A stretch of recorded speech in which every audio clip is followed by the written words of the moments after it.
In this video, we will be looking at how to apply line spacing to our paragraph.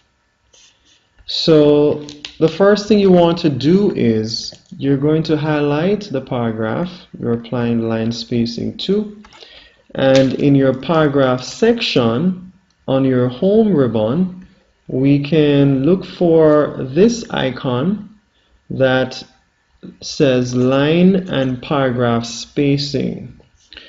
You will notice that there's an arrow here to the right side of that icon. You can click to expand the options we have to work with. Currently it is 1.0. We have line spacing for 1.15, 1.5, 2.0, 2.5, and 3.0.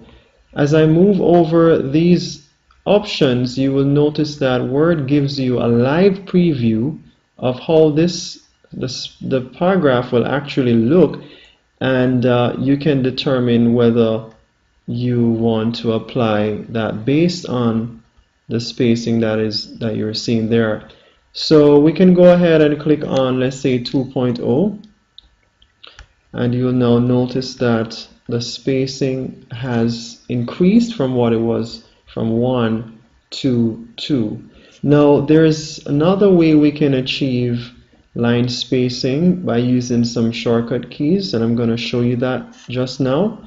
So I'm just going to use shortcut Ctrl Z to undo what I just did, and I'm going to apply, currently it is single line spacing. I'm going to apply double line spacing just as I did before by using a combination of the Control button and the number 2. So Control 2 will give you the same result.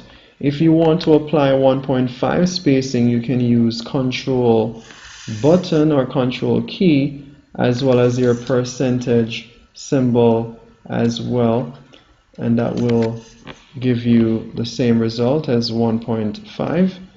For single line spacing, you can use Control key and number 1.